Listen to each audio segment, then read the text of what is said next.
Hello students and welcome to Legacy IAS Academy. Today in this session we'll be going to look at the report that has been brought out by the ILO. ILO is the International Labour Organization. It has brought out a report which talks about upholding freedom of association.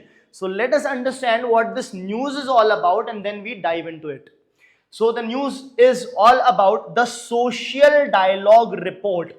The Social Dialogue Report, the title of the report is the Social Dialogue, brought out by the International Labour Organization. Now it has raised certain concerns. What concerns has it raised? It has raised the concern that there has been violation of certain fundamental rights that needs to be present for the workers. The rights with respect to the requirement or the voices that they can raise against increment, against wages, against proper working conditions, so on and so forth, is getting diluted, deteriorated, and that should not happen is what is being suggested. There are violations of fundamental civil liberties. Liberties means freedom. Certain fundamental civil freedom that needs to be there for the workers to carry on their duties efficiently and in a humane manner, that has been violated.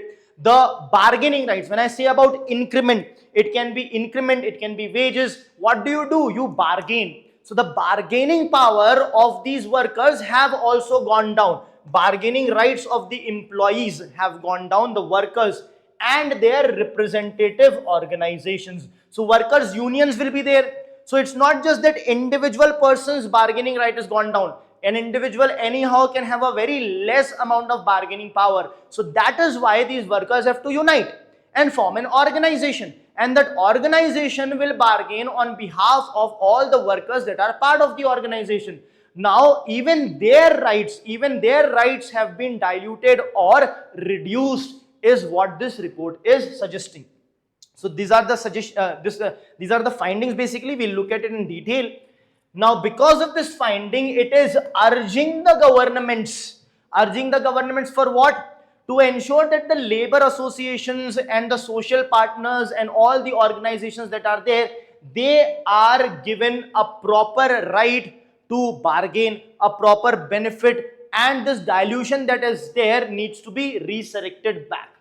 Okay, so they need to be provided with resources, they need to be provided with rights, they need to be provided with rights to raise their voices and to be able to bargain. That is what is being urged from the government. And this how it can happen? It can happen through a dialogue at a peak level, at the topmost level. It is the need of the hour. We'll look at what that peak level dialogue is all about. So let us go into the detail of it. So first things first, what is ILO? ILO is one of the specialized agency of United Nations. So United Nations, UN is there. United Nations has total 15 specialized agencies, and ILO is one such specialized agency. Its full form is International Labour Organization.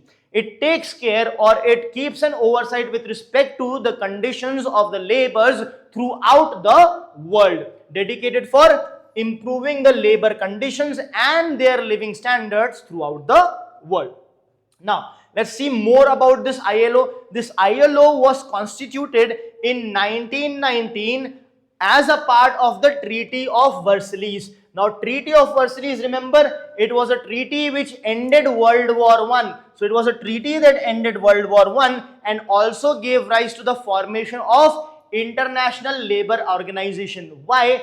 Because it was believed that a complete world peace can only be achieved when there is a presence of social justice. Social justice means there needs to be justice for people at every strata, not just the highest class, middle class, but the lowest from the lowest class as well. So this was one particular effort with respect to the industrial or the industrial sector, wherein you can talk about the social justice which can be gained if you have an organization like ILO which will take care of the workers.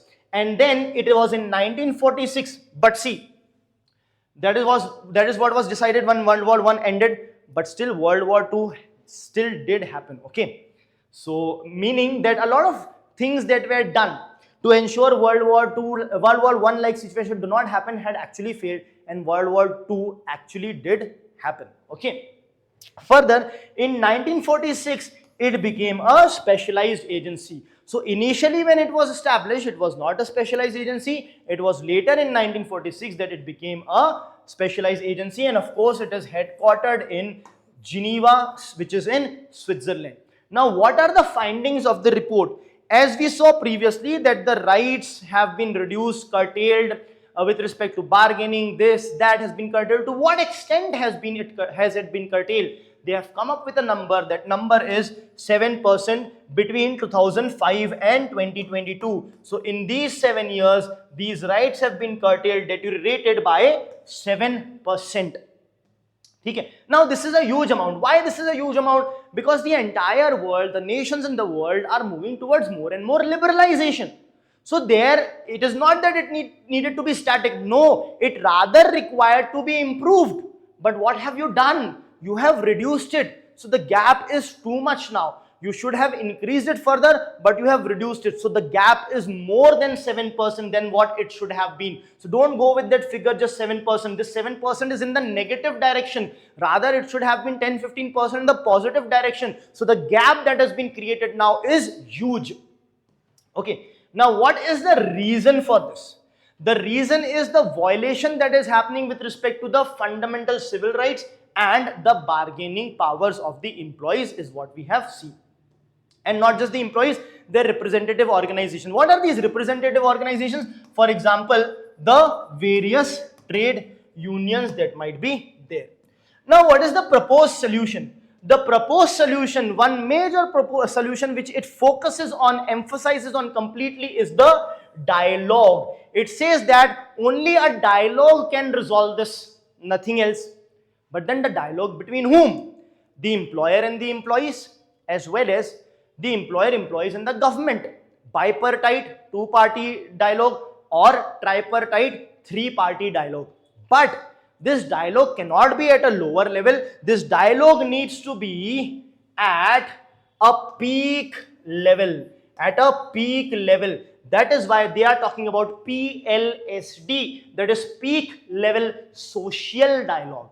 Why social? Because the members and their respective organizations will be a part of it, and these members are what? They are society. That is why peak level social dialogue among the members and the other stakeholders like the top management of the company and the highest official authority of the government. Why the highest? Why we are talking about the peak? So that direct decisions can be taken. If you start from the very low level, then this will be approved at this level, this level, this level, this level. There are too many barriers and red tapeism can occur.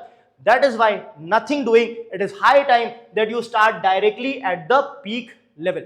I hope this is absolutely clear. So this will consist of representatives of the governments, the employers and the business members organization. So everyone who's a stakeholder plus the workers organization needs to get involved at the topmost level and basically discuss what the solution is.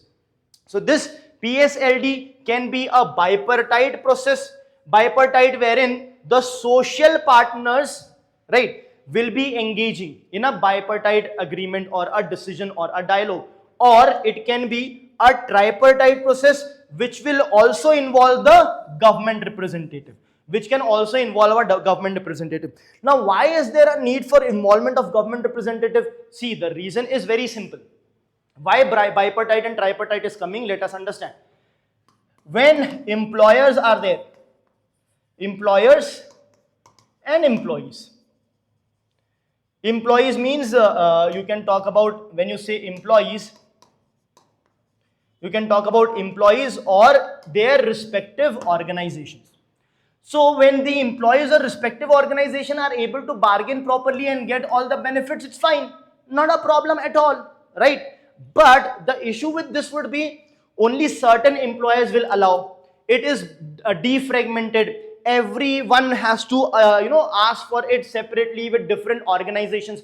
The moment you involve the government over here, what happens is the government can come up with laws, with rules, with etc., etc., and can ensure that each and every employer provides this right to each and every worker that is present.